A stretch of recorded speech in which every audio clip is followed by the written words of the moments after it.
নমস্কার বন্ধুরা, কেমন আছেন সবাই? আশা করি সবাই খুব ভালো, আমিও ভালো।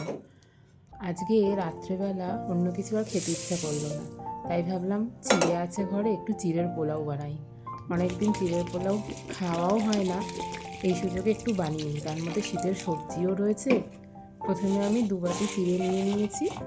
চিড়েটাকে জল দিয়ে ভালো করে একটু ধুয়ে নিলাম। চিড়ের মধ্যে অল্প ময়লা থাকে, ময়লাটাকে ধুয়ে নিয়ে একটা স্ট্রেনারের সাহায্যে ছেঁকে নিলাম। জলটা পুরো ভালো করে ছেঁকে নিয়ে আমি চিড়েটাকে মেলে দিচ্ছি একটু ভালো করে, যাতে চিড়ের জলটা টেনে যায় এবং চিড়েটা বেশ ঝরঝরে হয়ে যায়। দেখুন, চিড়েটা কিন্তু বেশ ঝরঝরে হয়ে গেছে। জলটা অনেকটাই টেনে যাবে স্ট্রেনারে দেওয়ার জন্য। এবার কিছু সবজি নিয়ে নেব। আমি সবজির মধ্যে ব্যবহার করছি গাজর, কড়াইশুঁটি আর বিনস। এগুলোকে আমি চট করে একটু কেটে নিচ্ছি। এই দেখুন, আমার সবজিগুলো কাটা হয়ে গেল। কি সুন্দর দেখতে লাগছে না কালারটা? সবুজ সবুজ, মাঝখানটা আবার একটু অরেঞ্জ। চলুন রান্নাটা শুরু করি। গ্যাসটা জ্বালিয়ে দিয়েছি, কড়াই নিয়ে নিলাম। প্রথমেই কড়াইতে তেল দেব। 1 চামচ তেল দিলাম, আরেক চামচ দিলাম, কারণ এবার আমি বাদামগুলো আগে ভেজে নেব। প্রথমে বাদামগুলো একটু ভেজে নিচ্ছি, তেলটা গরম হবে।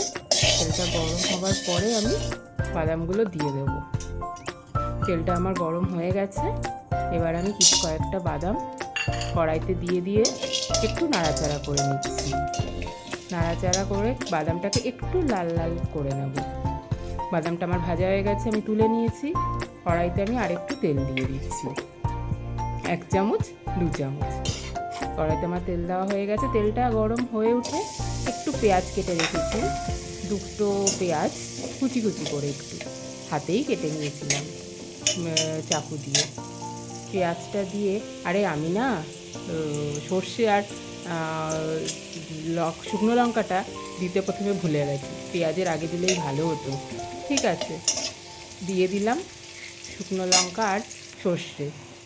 তার সাথে পেঁয়াজটা একটু ভাজা ভাজা হতে থাক। শুকনো লঙ্কাটাও একটু ভাজা ভাজা হবে, সর্ষে আর পেঁয়াজটাও একটু ভাজা ভাজা হবে। ভাজাগুলো হয়ে গেছে। এবার যে সবজিগুলো কেটেছি, গাজর, বিনস, মটরশুঁটি, সবগুলো আমি একসাথে দিয়ে একটু ভালো করে নেড়ে চেড়ে ভেজে নেব। সবজিগুলো একটু ভাজা ভাজা হতে থাক। ততক্ষণে আমি ভালো করে ভাজার জন্য 1 চামচ নুন দিয়ে দিলাম, আর দেব একটু হলুদ। হলুদ আমি আরেকটু দেব, কারণ যেহেতু চিড়ের পোলাওয়ের রঙটা একটুখানি হলুদ হলুদ আসলে ভালো হবে। সবজিগুলো ভালো করে ভাজা হোক। এর মধ্যে একটা লঙ্কা আমি চিড়ে দিয়ে দিয়েছি। আসলে আমার ছেলেটা বেশি লঙ্কা খেতে পারে না, তাই অল্প করেই লঙ্কা দিলাম। আপনারা চাইলে আরেকটু দিতে পারেন। ঢাকা চাপা দিয়ে সবজিগুলোকে একটু ভালো করে ভেজে নিয়েছি। সবজিগুলো বেশ 5-7 মিনিট হয়েছে। বেশ ভালোই দেখুন ভাজা ভাজা হয়ে গেছে। দেখি গাজরটা, হ্যাঁ গাজরটা হয়েছে, সিদ্ধ হয়ে গেছে। সবজিগুলো বেশ ভালো করে ভাজা ভাজা হয়ে গেছে। এবার আমি এর মধ্যে দিয়ে দেবো সেই যে চিড়েটা, যেটা জল ঝরিয়ে রেখেছিলাম, সেই চিড়েটা আমি এর মধ্যে দিয়ে দিলাম, জল ঝরিয়ে রাখা চিড়ে। এবার একটু ভালো করে নেড়ে চেড়ে নিতে হবে। সবজিগুলোর সাথে চিড়েটাকে ভালো করে মিশিয়ে নিচ্ছি, যাতে সবজিগুলো চিড়ের সাথে ভালো করে মিশে সুন্দর রঙটা এসে যায়। বেশ ভালোই লাগছে দেখতে, বলুন। আমার সবজিগুলোর সাথে চিড়েটা বেশ ভালোই ভাজা ভাজা করে হয়ে গেছে। কিছুক্ষণ নাড়াচাড়া করলাম। দেখুন কি সুন্দর এসেছে না রঙটা? পোলাও রঙটা এসেছে তো। পোলাও যখন, তখন তো একটু মিষ্টি দিতেই হবে। এই 1 চামচ, বড় 1 চামচের চিনি আমি কিন্তু এর মধ্যে দিয়ে দিয়েছি। তার সাথে আরেকটা জিনিস যেটা দিলে টেস্টটা দ্বিগুণ বাড়বে, সেটা হচ্ছে ঘি। 1 চামচ ঘি দিলাম। ঠান্ডায় ঘিটা একদম জমে গেছে। আর একটা জিনিস দেব, সেটা হচ্ছে একটুখানি ব্ল্যাক পেপার। অল্প, বেশি না। ঘিয়ের সাথে গোলমরিচের গন্ধটা কিন্তু খুব ভালো যাবে। আপনারা একটু দিয়ে দেখবেন। ঘিয়ের সাথে গোলমরিচ কখনো ক্ষীরের পোলাওতে দেখবেন, গন্ধটা কিন্তু দুটো মিশে খুব সুন্দর লাগে খেতে, একটা অন্যরকমই সেন্ট আসে। দেখুন কি সুন্দর এসেছে না রঙটা, বেশ পোলাওয়ের হলুদ হলুদ।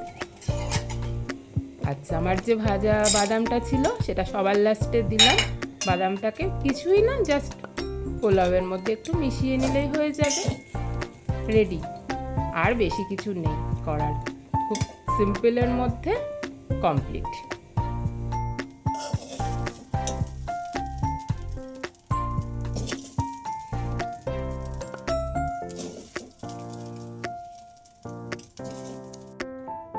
আমার আজকে ঝরঝরে চিলের পোলাও রেডি। কঙ্ককে দিচ্ছি খেতে, আমার ছেলে। কি দিয়েছো? বিনস? হ্যাঁ। বাদামও দিয়েছো দেখছি, ক্যারেটও দিয়েছো। বিনস, সব সবজি দিয়েছি, শীতের সব আচ্ছা, সবজি, সব সবজি দিয়ে করেছি। মটরশুঁটি ভালো লাগছে? ভালো হয়েছে। ভালো হয়েছে?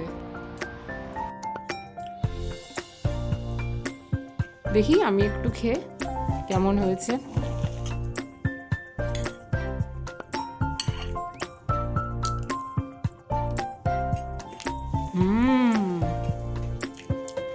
সত্যি ভালো হয়েছে। একটু ঘি দিয়েছি, ঘিয়ের একটা গন্ধ আসছে, তার সাথে হালকা একটু গোলমরিচও দিয়েছি। পাচ্ছিস ঘিয়ের গন্ধটা? পাচ্ছি একটু একটু একটু ঘিয়ের গন্ধ আসছে না? হ্যাঁ। চলো, তুমি ভালো করে খাও, এনজয় করো। বন্ধুরা, আজকে আমার ব্লগটা আমি এখানেই শেষ করছি। সবাই খুব খুব খুব ভালো থাকবেন, সুস্থ থাকবেন, আর হ্যাঁ, অবশ্যই একে অপরের যত্ন নেবেন। যদি ভালো লাগে তাহলে চ্যানেলটাকে সাবস্ক্রাইব করে একটা কমেন্ট করবেন, এবং অবশ্যই পারলে শেয়ার করবেন। শুভরাত্রি। শুভরাত্রি কঙ্ক। শুভরাত্রি।